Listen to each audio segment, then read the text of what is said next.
Gracia y paz, amados hermanos. Soy Juan Manuel Vaz, pastor de la Iglesia Cristiana Caminando por Fe aquí en Barcelona, en España. Y este es el segundo día de nuestra conferencia, de nuestro evento Reformando Latinoamérica 2021. Deseamos que los mensajes que estamos compartiendo muevan nuestros corazones a reconocer la importancia de la palabra de Dios para la iglesia local.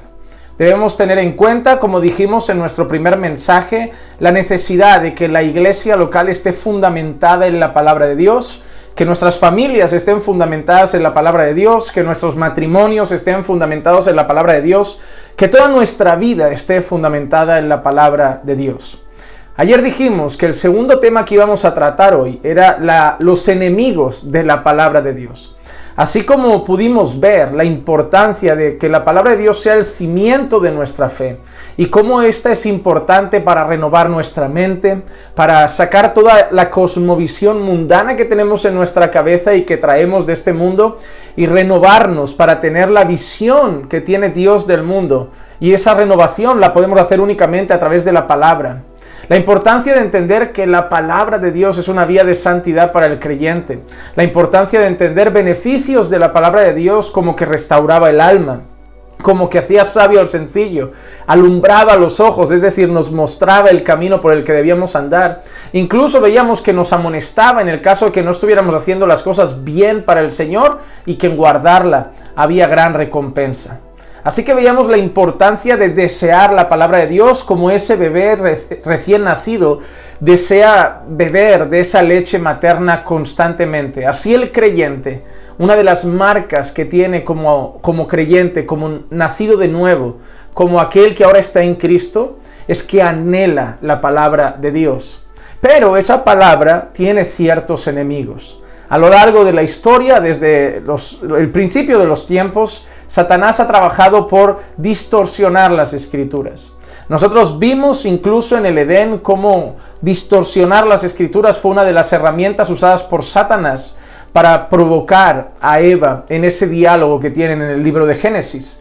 Vemos que Dios había dado una orden a Eva, vemos que Dios había dicho algo a Adán y vemos que Satanás dice con que Dios ha dicho y cambia el sentido de lo que Dios había realmente dicho, cambia las palabras, lo hace quizá con sutileza, lo hace quizá con ligereza, pero cambia la palabra que realmente Dios había dado.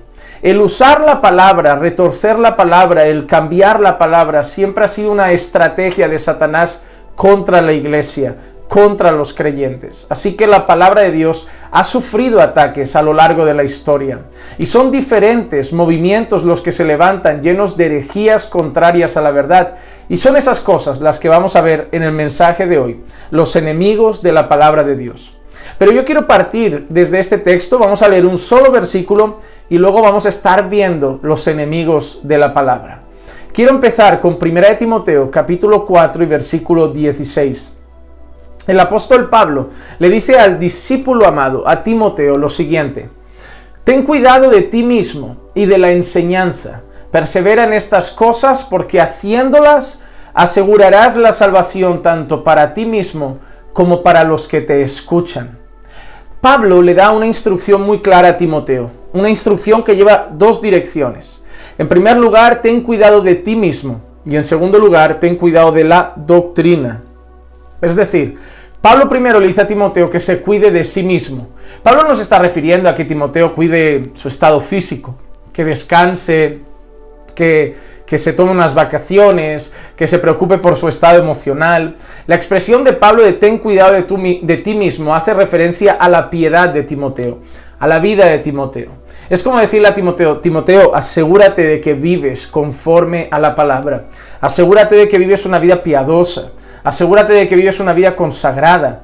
Ya le ha dicho Pablo en más de una ocasión a Timoteo en algunas de sus cartas, ya le había dejado claro que para que la gente no tuviera en poco su juventud, Timoteo tenía que ser ejemplo a los creyentes de conducta, de palabra, de amor, de fe y de pureza.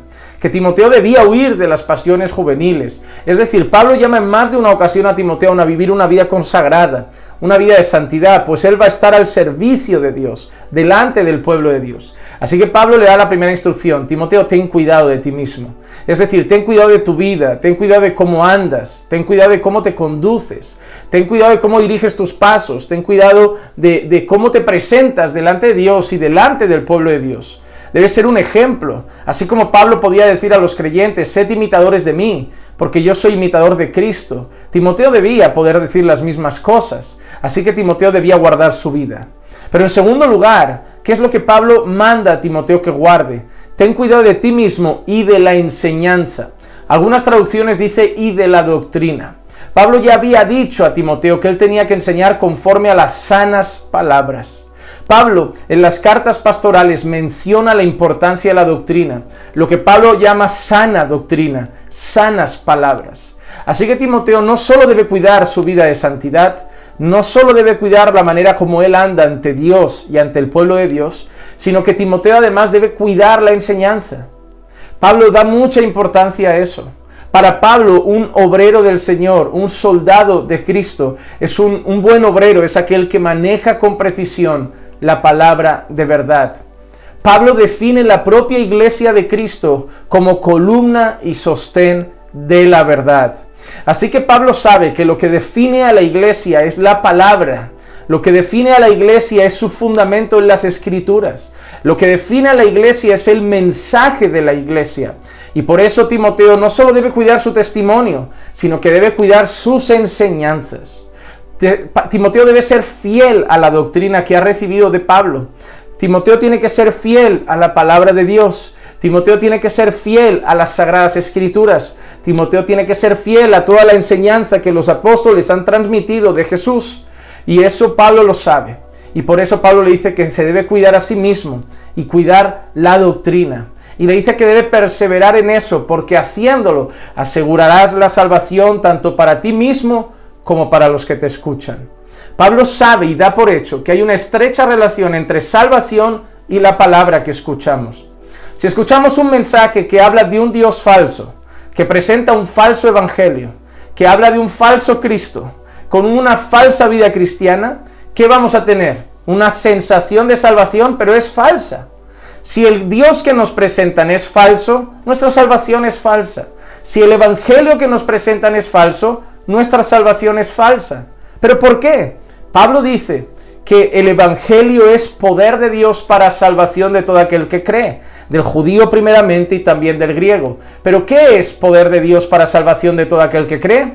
El evangelio, el verdadero evangelio. Por otro lado, Pablo en otra ocasión dice: todo aquel que traiga otro evangelio sea anatema, sea maldito. Por lo tanto, hay poder de Dios para salvar en el evangelio. Dios ha determinado salvar a los hombres a través de la locura de la predicación. Y por eso Pablo decía: nosotros predicamos a Cristo y Cristo crucificado.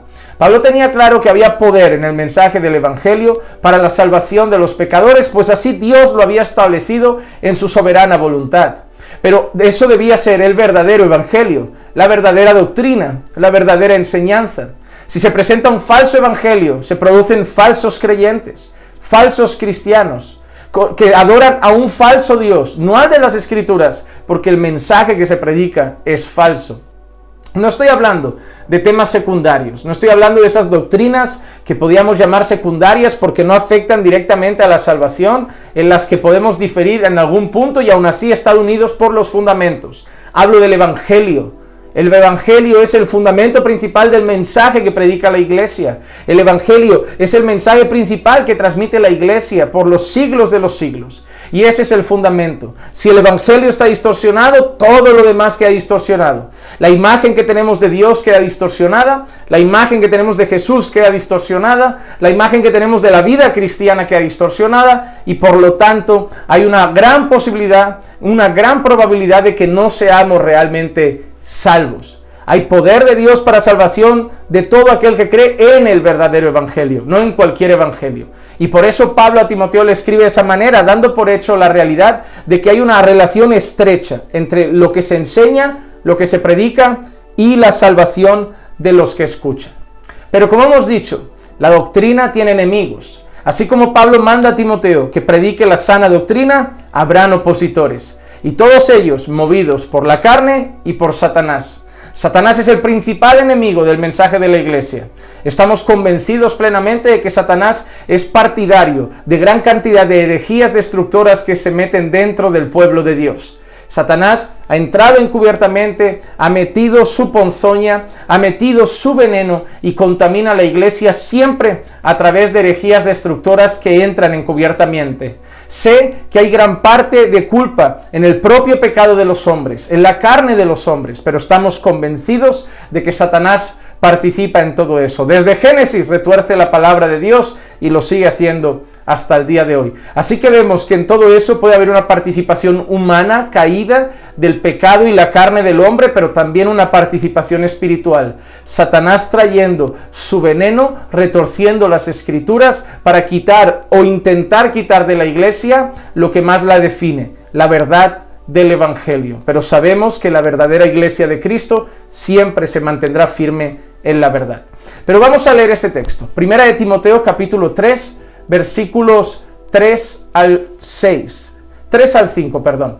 Primera de Timoteo capítulo 3, versículos 3 al 5. Si alguno enseña una doctrina diferente y no se conforma a las sanas palabras, es decir, Pablo da por hecho que van a haber personas que pueden enseñar una doctrina diferente y no se conforma a las sanas palabras. ¿Qué sanas palabras? Las que le ha dicho a Timoteo que debe cuidar. Cuando le dice cuídate de ti mismo y de la doctrina luego, le está hablando de esa sana doctrina. Así que Pablo da una instrucción. Si en medio de la iglesia aparece alguien, si en medio del pueblo de Dios se levanta una persona que no enseña conforme a las sanas palabras, alguien que enseña una doctrina diferente a la doctrina de nuestro Señor Jesucristo y a la doctrina que es conforme a la piedad, como hemos dicho, Pablo relaciona también la palabra con la santificación. Dice, está envanecido, esa persona que trae una doctrina diferente, número 1, está envanecido, número 2, nada entiende, número 3, tiene un interés morboso en discusiones y contiendas de palabra, de las cuales nacen envidias, pleitos, blasfemias, malas sospechas y constantes rencillas entre hombres de mente depravada que están privados de la verdad y que suponen que la piedad es un medio de ganancia. Así que Pablo trae una advertencia, así como él le ha dicho a Timoteo que debe cuidar la doctrina, así como él le ha dicho a Timoteo que debe cuidar las sanas palabras, así como le ha dicho a Timoteo que debe cuidar el mensaje que va a predicar, advierte a Timoteo que en medio de la iglesia se van a levantar herejes. Pablo no es el primero que lo dice. Ya el Antiguo Testamento habla de falsos profetas y de falsos maestros. El propio Señor Jesucristo anuncia la llegada de falsos maestros y de falsos profetas. El propio Señor Jesucristo advierte a sus discípulos de eso y les dice que se deben guardar de ellos. Así que Pablo no está trayendo un mensaje nuevo. Pablo está trayendo una advertencia que el propio Señor Jesús ya había traído. Pero Pablo describe a esas personas. Y Pablo dice algo interesante, no solo que no tienen ni idea de lo que están hablando, es decir, no tienen conocimiento de la verdad, no solo que están envanecidos, no solo que nada entienden, sino que además dice que provocan, ¿el qué? Blasfemias, pleitos, envidias y tantas otras cosas en medio del pueblo de Dios. Así como la sana doctrina lleva al pueblo a la piedad, la mala doctrina lleva al pueblo a la impiedad. Pero hay una cosa interesante de esos falsos maestros, hay una cosa interesante de esos falsos pastores, de esos falsos profetas, de esos falsos apóstoles que se iban a levantar en la iglesia, y es que al final Pablo dice, suponen que la piedad es un medio de ganancia. En primer lugar, enemigos que tiene la palabra de Dios. Aparte de Satanás, claramente un enemigo y adversario, tenemos hombres que quieren usar la palabra para beneficio propio. Es decir, hombres que traen falsas enseñanzas para hacerse con dinero. Hombres que suponen que la piedad es un medio de ganancia. Hombres que no estaban interesados en el pueblo, sino en lo que podían sacar del pueblo. Hombres que no estaban interesados en las almas, sino en lo que podían recibir de ellas. Hombres que no estaban interesados en las personas, en los discípulos, en los creyentes, en su vida espiritual, sino que veían números, un producto y cosas que ganar. Hoy en día vemos una cantidad de predicadores a lo largo del mundo, sobre todo en zonas como Norteamérica, Latinoamérica, Vemos cantidad de predicadores con mansiones de lujo. No hablo de una casa buena, todo el mundo tiene derecho a una vivienda y en eso nadie dice nada. Pero hablo de mansiones de lujo, hablo de jets privados, aviones privados, hablo de yates estacionados en los puertos más lujosos. Hablo de ropas lujosas, coches lujosos, con casas lujosas, joyas lujosas, aviones privados y mansiones repartidas en varias ciudades y estados.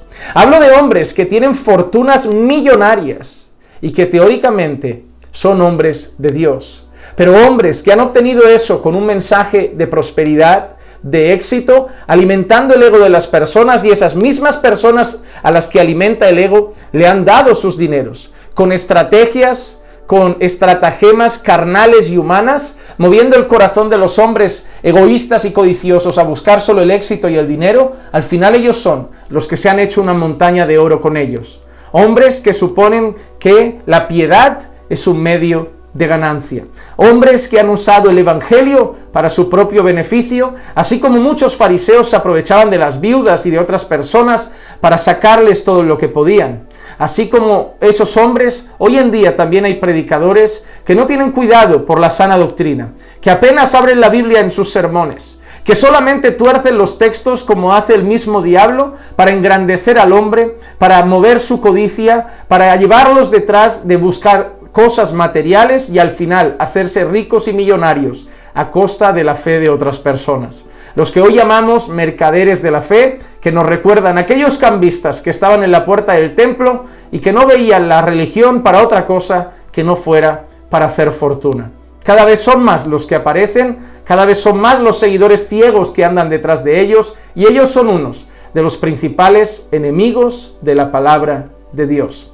En segundo lugar, hay otro movimiento muy común en nuestros tiempos y que es un enemigo de la palabra de Dios, y es el que vamos a llamar misticismo.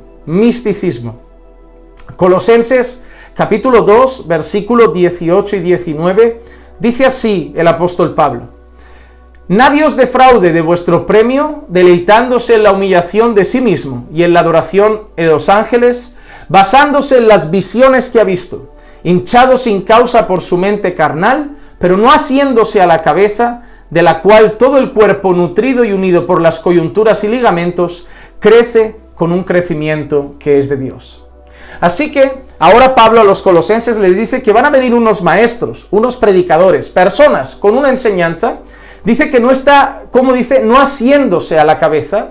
¿Quién es la cabeza de la iglesia? ¿Quién es la cabeza que nutre todo el cuerpo? Es Cristo. Así que esas personas vienen, pero no están unidas a Cristo, no traen el mensaje de Cristo, no traen la enseñanza de Cristo. ¿Qué traen ellos? Ellos traen visiones, dice Pablo, visiones, basándose en visiones que han visto.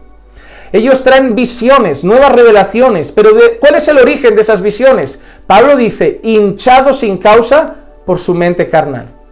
Pablo da dos ejemplos, unos que a través de eso dice que se deleitan en la humillación de sí mismos. Personas que vivían vidas como muy simples aparentemente, muy humilladas, muy santurronas, pero que exhibían eso como algo para mostrar al pueblo que eran más santos y más espirituales. ¿Has conocido esas personas que exhiben sus ayunos, exhiben cómo renuncian a todo lo material, exhiben todo eso para mostrar su espiritualidad? Cada uno es libre de hacer lo que quiera, cada uno es libre de ayunar, cada uno es libre de renunciar si quiere a cosas materiales. Eso es una decisión personal de cada uno y yo no voy a entrar. Si uno dice, no, yo no quiero tener televisión, me parece una piedra de tropiezo en mi vida espiritual, así que no me parece mal la decisión personal de cada uno de desprenderse de algunas cosas materiales, de hacer ayunos o de, no sé, separarse o consagrarse al Señor ciertamente o en ciertos momentos, cuando quiera. Pero has conocido a esas personas que lo exhiben para mostrar al mundo que son espirituales. Esas personas que les gusta alardear de su espiritualidad, alardear de su consagración, alardear de su santidad. ¿Recuerdas cuando Jesús dijo que cuando hiciéramos ayuno nos laváramos el rostro? Es decir, que no fuéramos a las personas con la cara como demacrada y cansada para que nos preguntaran, ¿qué te pasa? ¿Tienes mala cara? Y tú dijeras, no, mira, es que llevo 8 días de ayuno sin parar. No, Jesús dice, lávate la cara. Lo que te interesa es tu trato con Dios, tu relación con Dios, lo que está pasando con Dios, no exhibas. no exhibas tu humillación, no exhibas tu lucha con la carne, no exhibas tu espiritualidad. Habían algunos que se humillaban a sí mismos para exhibirlo, otros que habían llevado al pueblo a adorar ángeles incluso.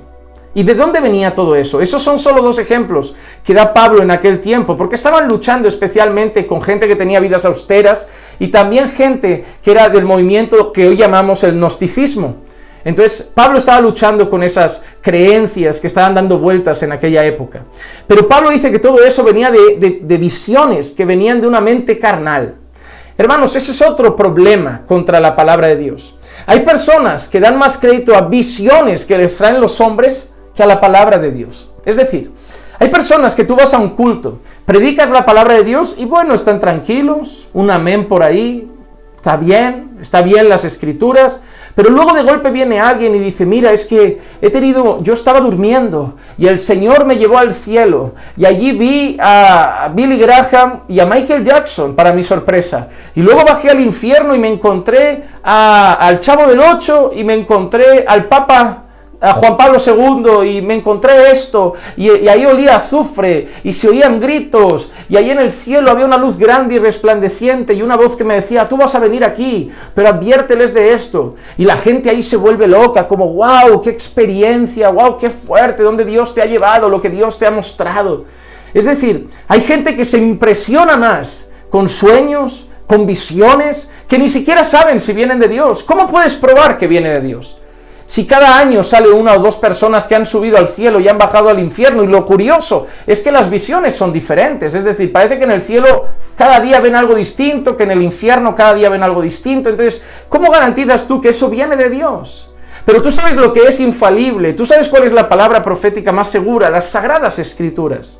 Y hoy en día las personas están esperando que acabe el sermón para que llegue la típica persona delante y diga, mira, ahora toca los recados personales. Dios me ha mostrado para ti esto, Dios me ha mostrado para ti aquello, Dios me ha mostrado para ti esa otra cosa. Y hay personas que están más interesadas en los mensajes de los hombres, en las visiones de los hombres, en los sueños de los hombres, que en la palabra de Dios. Pierden el fundamento en las escrituras y ponen su fe y su fundamento en lo que los hombres le dicen, que para nada pueden ni siquiera probar que viene de Dios. Y que el propio Pablo dice que la gran mayoría de veces viene todo de una mente hinchada y carnal. Vamos a daros un ejemplo. Por ejemplo, hace años un hombre estaba durmiendo y mientras dormía tuvo una visión. Se le apareció un ángel, ese ángel se llamaba Moroni. Y ese ángel Moroni le dijo, mira, vamos aquí a este bosque, a este campo. Ahí en el campo encontró unos cofres, ábrelos. Habían unas tablas de oro en un idioma que él no hablaba. Y de ahí le da el nuevo libro del Mormón. De ahí nace todo eso. ¿De dónde crees que nace el mormonismo? Nace de una visión, de un sueño, de una revelación. Y la gente le da crédito. Por ejemplo, hay otro grupo que se denomina cristiano, aunque no tiene los fundamentos de la fe cristiana en todos sus sentidos. Hay un grupo que incluso sigue más los libros de una profetisa que la propia palabra, o incluso que equipara las profecías y revelaciones y mensajes de esa supuesta profeta al mismo nivel que igualan las palabras de Isaías o las palabras de Daniel o de Jeremías. Es asombroso.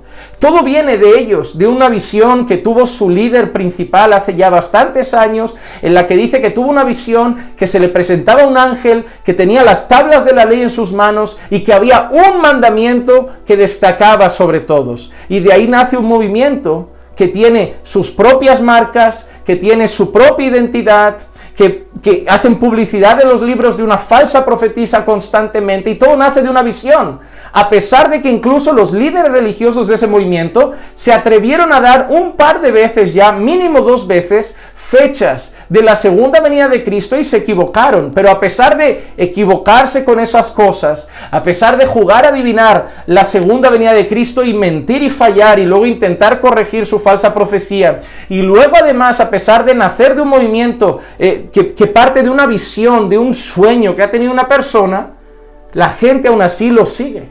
La gente aún así lo sigue como ciegos. Así que tienes esos 2 grupos que nacen de visiones. ¿Tú sabías que lo que conocemos hoy como el Corán, que lo que conocemos hoy como la fe musulmana y todo lo que tiene que ver con el Corán, nace de una visión y una revelación que recibe un supuesto hombre? Todo nace de ahí. Hay un hombre en Colombia que hace años dice que tuvo una visión en la que el Señor Jesús le decía, mira, es que estáis equivocados a la hora de hacer discípulos y yo escogí a 12, así que vosotros tenéis que hacer grupos de 12 e ir de 12 en 12, y de ahí nace un famoso movimiento en Colombia que se extendió como la lepra por toda Latinoamérica y nace de una visión. Muchas sectas, muchas falsas religiones, muchos falsos movimientos nacen de Dios me ha mostrado, he tenido un sueño, Dios me ha revelado. Así que un enemigo grande de la palabra de Dios, un enemigo grande de la sana doctrina, son las visiones, revelaciones, éxtasis que tienen las personas, hinchados por su mente carnal. No vayas detrás de Dios me ha mostrado. No vayas detrás de he tenido un sueño contigo. No vayas detrás de Dios me ha revelado. Ve detrás de la palabra de Dios. Ve detrás de las sagradas escrituras. Lo que dice Pablo, no te lo estoy diciendo yo. Pablo dice que esas personas tienen esas visiones frutos de su mente carnal hinchada. Vamos a ver un tercer enemigo. Hemos visto a los que quieren hacer ganancia con la palabra. Hemos visto el misticismo. Hemos visto ahora el tercer lugar. Vamos a ver los judaizantes. Un gran enemigo de las escrituras en aquel tiempo y un gran enemigo de la palabra de Dios en nuestro tiempo.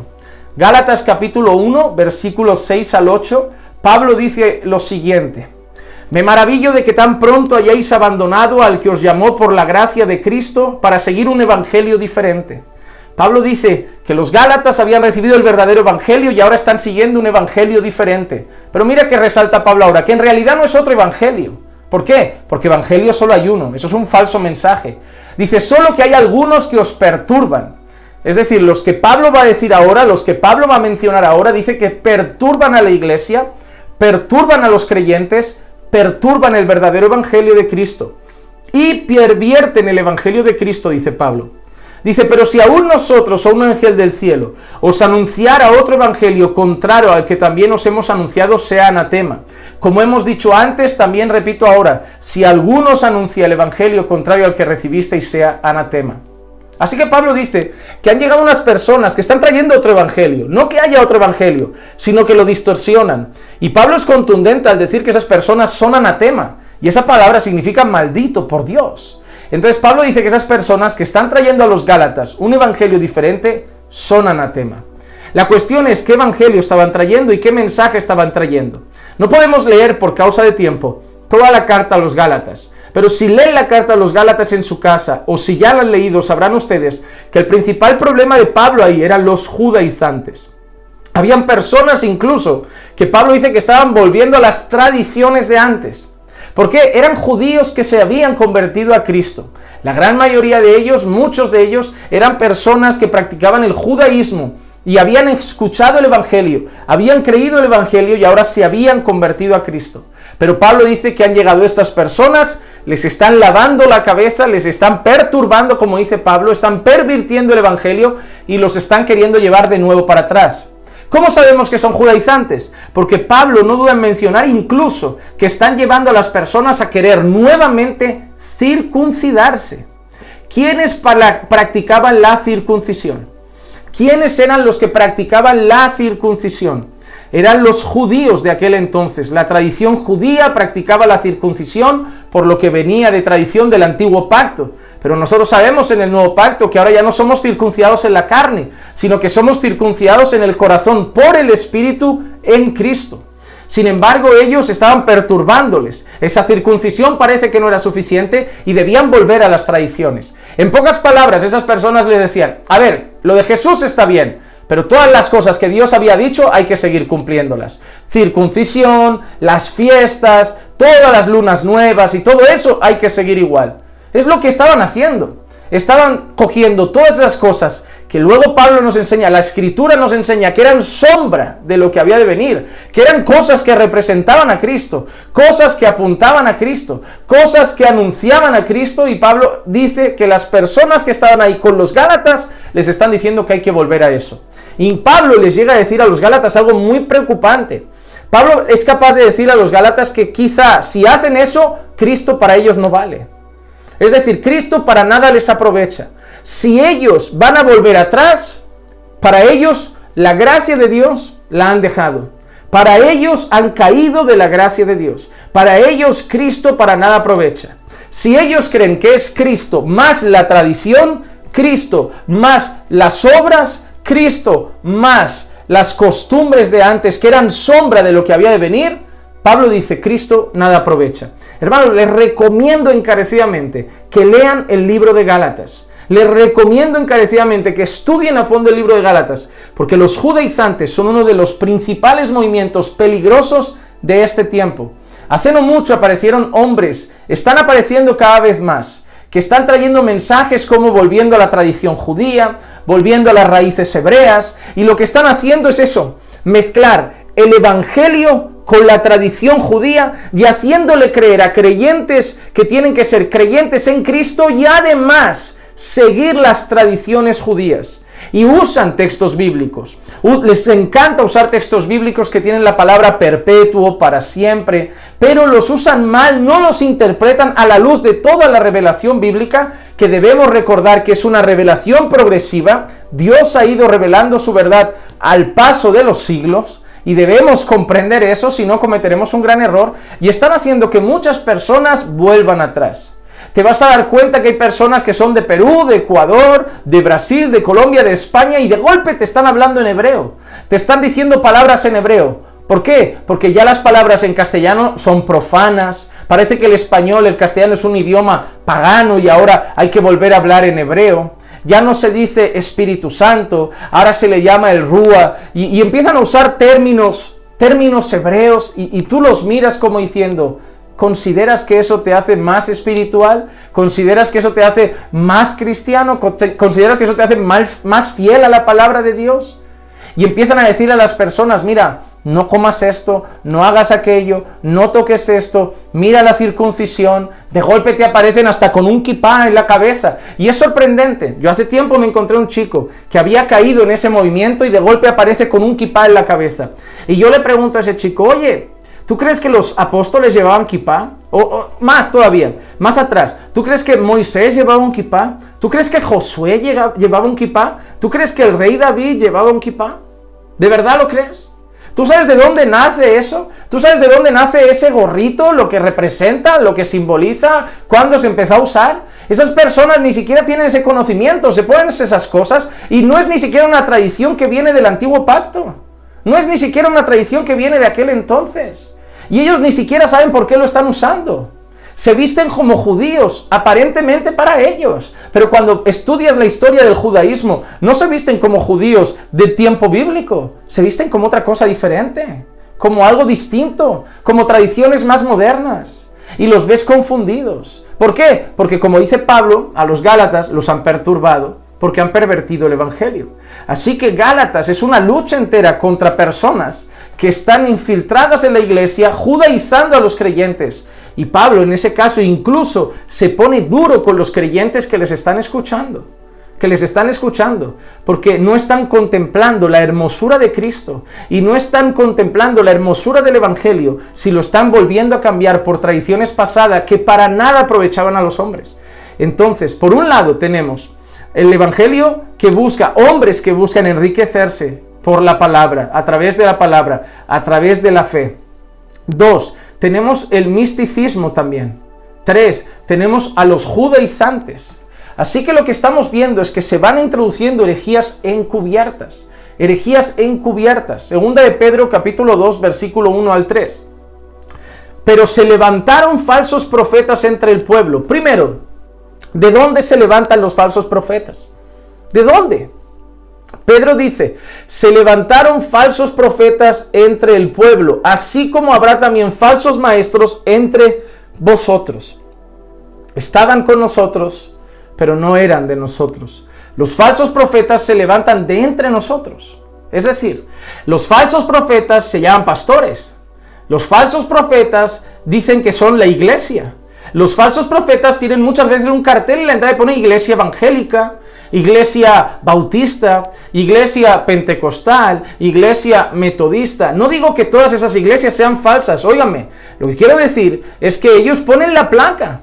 Ellos se llaman pastores, ellos se llaman evangelistas, ellos se llaman maestros de las Escrituras, están entre nosotros. Se llamarán como nosotros, dirán que son de nosotros, dirán que son como nosotros, pero mira qué harán. Encubiertamente introducirán herejías destructoras. Encubiertamente introducirán herejías destructoras.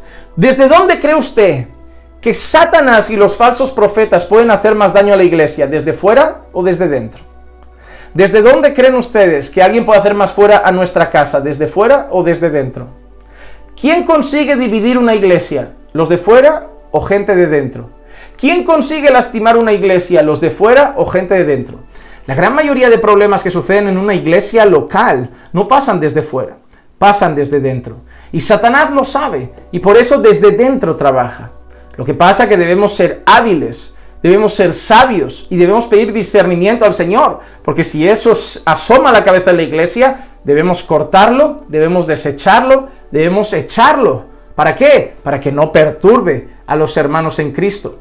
Se levantarán entre el pueblo falsos maestros entre vosotros, los cuales encubiertamente introducirán herejías destructoras. Y dice, negando incluso al Señor que los compró, trayendo sobre sí una destrucción repentina. Herejías como las de los testigos de Jehová, que niegan la deidad de nuestro Señor Jesucristo, y como otras que niegan la deidad de nuestro Señor Jesucristo, que niegan que Él es Señor y Dios, y nacieron prácticamente de en medio de nosotros. Herejías así nacen de en medio. Muchos seguirán su sensualidad, y por causa de ellos el camino de la verdad será blasfemado. Así que, además de eso, Pedro dice que muchos seguirán eso. Las herejías y los falsos maestros son seguidos por muchos, no pocos. ¿Por qué? Porque satisfacen la carne, porque dan un mensaje agradable a la carne, traen un mensaje agradable al hombre carnal, al hombre natural, al hombre muerto en sus delitos y pecados, y tendrán muchos seguidores. Pero mira que dice además, por causa de ellos el camino de la verdad será blasfemado. ¿Te has dado cuenta cómo se burla la gente del mundo de muchos pastores? ¿Cómo se burla la gente del mundo muchas veces de la iglesia evangélica? ¿Por qué? Porque ve vídeos de escándalos que hacen algunos pastores, de la vida de lujo que llevan, de cómo se aprovechan de la fe de otros. Porque mira que dice Pedro, mira que dice en su avaricia, os explotarán con palabras falsas. ¿Sabes lo que quiere decir? Harán mercadería de vosotros. Os verán como un producto, como algo de lo que sacar dinero. Y cuando el mundo ve eso, ¿no? Ve a esos hombres que se enriquecen, que blanquean dinero, que se aprovechan de la fe de las personas. Ve esos escándalos en medio de gente que dice ser pastor, en medio de gente que dice ser pueblo de Dios. ¿Qué hace el mundo? Se burla de la iglesia, blasfema contra la iglesia, blasfema contra el cristianismo, blasfema contra el Señor. Por causa de ellos, el camino de la verdad es blasfemado y han hecho mercadería de vosotros. Pero mira que dice Pedro, el juicio de ellos desde hace mucho tiempo no está ocioso, ni su perdición dormida. Así que son siervos del mismo Satanás, usados por los mismos demonios, para desde dentro traer herejías encubiertas, destructoras, que provocan que sea motivo de burla la iglesia, que provocan que el camino de Dios sea motivo de burla y además se aprovechan de la gente y nuevamente vemos eso, hacen mercadería de ellos, ven la piedad como medio de ganancia. A mí me recuerda mucho al Evangelio de la Prosperidad y sus pastores y sus profetas y sus maestros. No sé a ustedes, pero ahí me entra ese Evangelio falso de la prosperidad que huele a azufre, que viene del mismo infierno y que nos recuerda más bien aquel mensaje de Satanás en el desierto a Jesús de todo esto te daré si te postras y me adoras. Así que por ahí tenemos esos falsos maestros que están desde dentro, enemigos de la palabra de Dios. Otro de los enemigos de la palabra de Dios es el libertinaje. Es el libertinaje. Yo quiero acabar con estas cosas, me quedan dos. Es el libertinaje. ¿Por qué digo esto? ¿Recuerdan cuando Pablo, hemos leído al principio que le dice a Timoteo, ten cuidado de ti mismo y de la doctrina? ¿Por qué? Porque la sana doctrina produce sana vida. La palabra de Dios nos lleva a la santidad. La palabra de Dios nos lleva a una vida cada vez más consagrada, más santa, más obediente, más piadosa. Una vida cada vez que se asemeja más a Jesucristo. Pero sin embargo, los falsos maestros no, como están en la carne, son esclavos de la carne, siguen muertos en sus delitos y pecados, solo tienen apariencia de ser pastores, pero no lo son, solo tienen apariencia de ser maestros, pero son falsos, ellos traen otra cosa.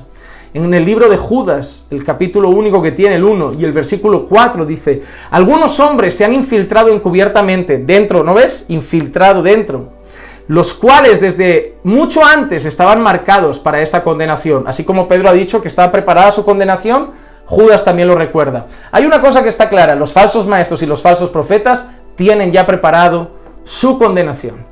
Impíos no son verdaderos creyentes, son impíos que están encubiertos, que convierten la gracia de nuestro Dios en libertinaje y niegan a nuestro único soberano y Señor Jesucristo.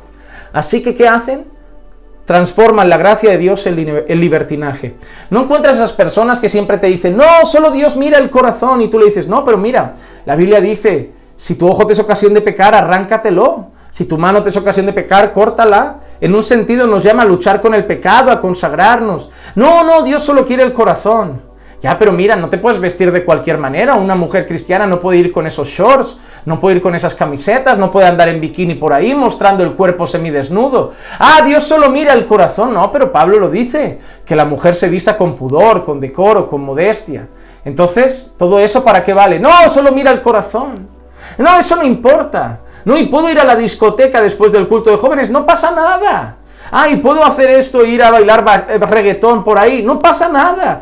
Y puedo ir a esto, no pasa nada, todo no pasa nada, ¿te has dado cuenta? Los ves en la calle y no sabes si son del mundo o de Cristo. Los ves en el trabajo y no sabes si son del mundo o de Cristo. Ves lo que miran en la tele y no sabes si son del mundo o de Cristo. Ves lo que escuchan de música y no sabes si son del mundo o de Cristo. Ves en lo que invierten su tiempo libre y no sabes si son del mundo o de Cristo. Y llámame religioso, pero hasta donde yo veo en las Escrituras, el pueblo de Dios es un pueblo separado, un pueblo diferente, nación santa, real sacerdocio, pueblo adquirido por Dios. No, ¿pero qué? El apóstol Pablo le dice una vez a los creyentes: pues esta es la voluntad de Dios, vuestra santificación. Seguid la paz con todos y la santidad, sin la cual nadie verá al Señor. Ser perfectos como vuestro Padre es perfecto. Sed santos porque yo soy santo. Y así podríamos seguir constantemente. El que me ama guarda mis mandamientos. Y así podemos seguir, versículo tras versículo, enseñanza tras enseñanza. Dios es santo y quiere que su pueblo camine en santidad. Pero el falso maestro te va a torcer las Escrituras para decirte: no, Jesús ya pagó, vive de cualquier manera. Jesús ya pagó por el pecado, ya puedes hacer lo que quieras, eres salvo igual, no pasa nada. Vive como quieras, vive practicando el pecado, sigue siendo salvo. Mentira. Han convertido la gracia de Dios en libertinaje. Se han olvidado de una gran verdad, que la gracia que transforma, la gracia que liberta, la gracia que salva, es una gracia que transforma. La gracia que es poderosa para salvarnos, es poderosa para hacernos libres del pecado y es poderosa para hacernos crecer en santidad. ¿Cuál es el problema? No solo herejías destructoras, no solo los judaizantes, no solo el misticismo, no solo las doctrinas que vienen a traer libertinaje en vez de santidad, no solo aquellos que quieren ver la piedad como medio de ganancia, sino otra cosa importante, y termino con esta: doctrinas de hombres. Mateo capítulo 15, versículo 9. Mas en vano me rinden culto, enseñando como doctrinas preceptos de hombres. Enseñando como doctrinas preceptos de hombres. Es decir, mire, el ejemplo que yo he dado de la vestimenta, la Biblia dice que la mujer vista con decoro, pudor o modestia. Pero si yo le digo a una hermana: oye, la Biblia dice que tú esta ropa no te la puedes poner, y yo digo: mira, esta prenda es pecado ante los ojos de Dios. No, yo le tengo que decir lo que dice la Biblia. ¿Qué dice la Biblia? Que se debe vestir con pudor, con modestia y con decoro. Si yo a eso le añado cosas, es decir, si yo a eso le digo, bajo mi criterio, esta falda, no, le faltan 2 centímetros, le faltan 3 centímetros. Obviamente, hay cosas que dentro de pudor, decoro y modestia no entran. Pero hay veces que las personas a eso le añaden un plus. Es el plus de mi interpretación personal de eso. El plus de hasta dónde yo quiero llevar esas palabras. Por ejemplo, yo soy una persona que usualmente no voy a la playa. No voy a la playa, ¿por qué? Porque aquí en las playas de Barcelona las mujeres van semidesnudas, se les permite ir con los pechos al aire. Entonces para mí no veo conveniente que yo esté el sábado mirando eso, envuelto de esas mujeres semidesnudas, y el domingo como si nada, predicando la gloriosa palabra de Dios y consagrado al Señor.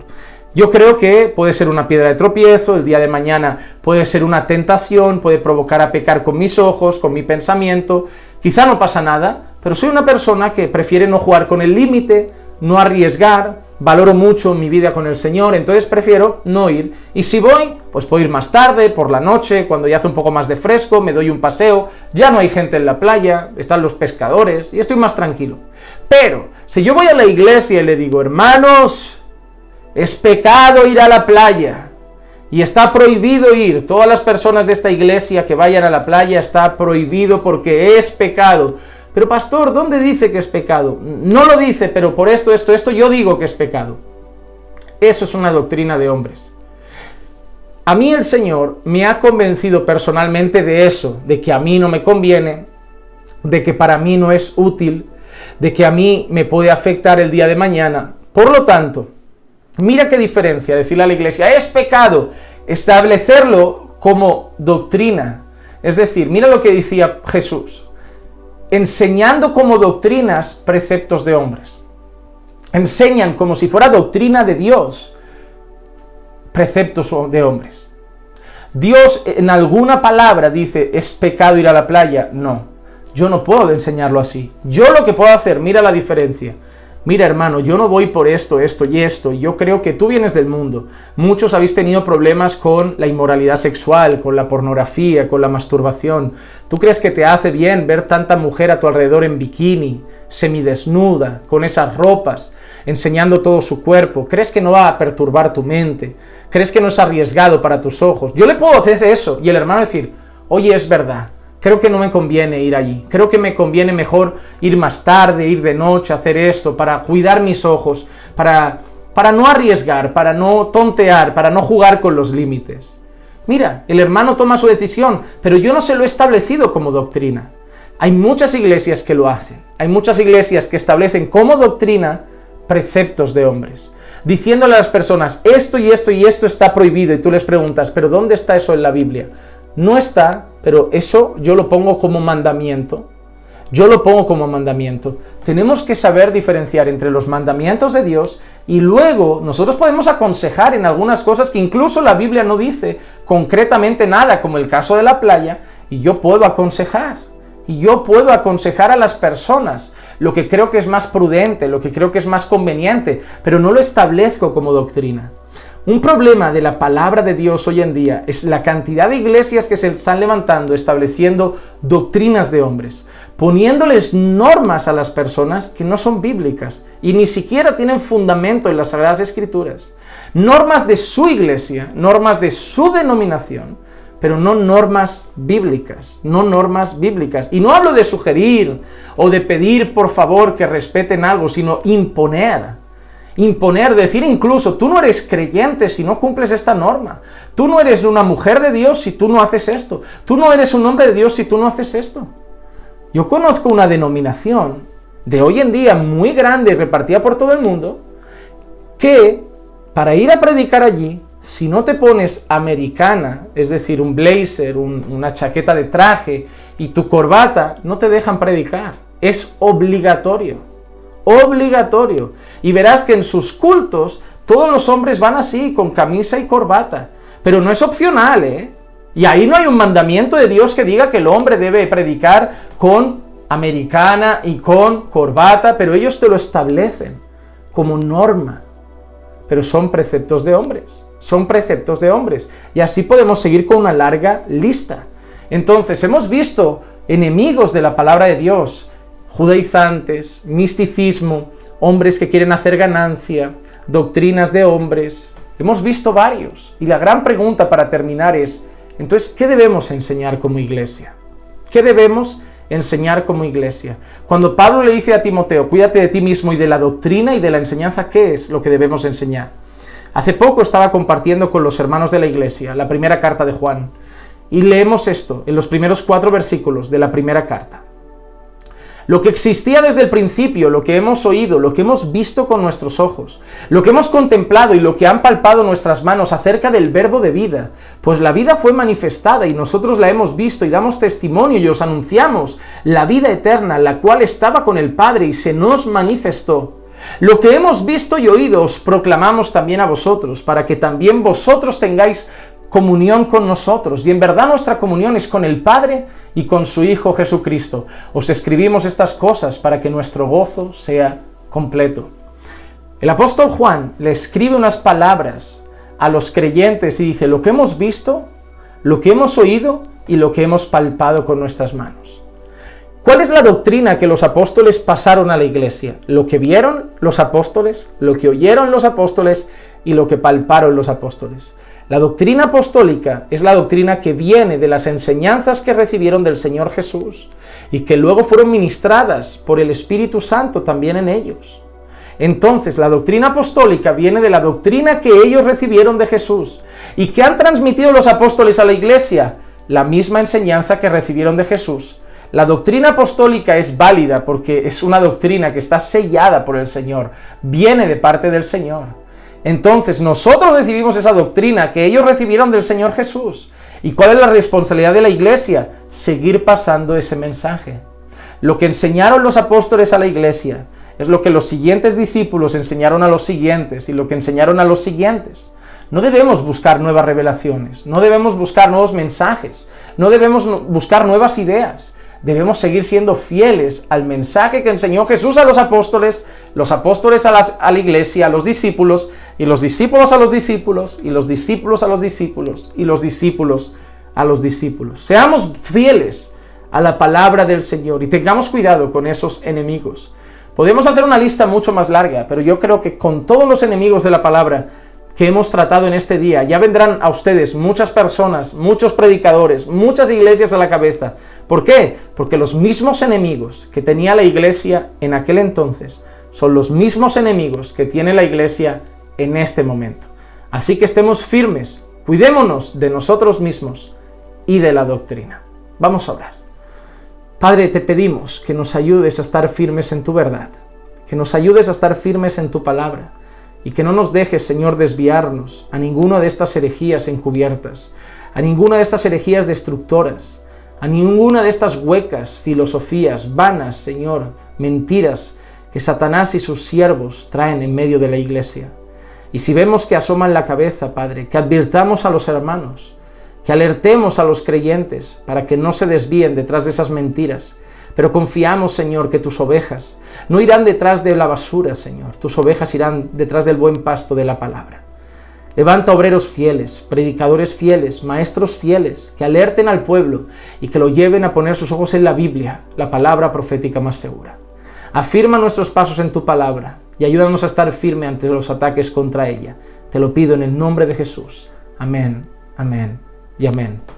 Hermanos amados, ha sido un placer de verdad compartir con ustedes en estos 2 días de conferencia y deseo de todo corazón que pueda haber sido un tema edificante para ustedes, que pueda haber servido, que pueda haber sido útil y que dé fruto en sus vidas y en sus iglesias. Nos vemos pronto por la gracia de Dios. Un fuerte abrazo desde Barcelona.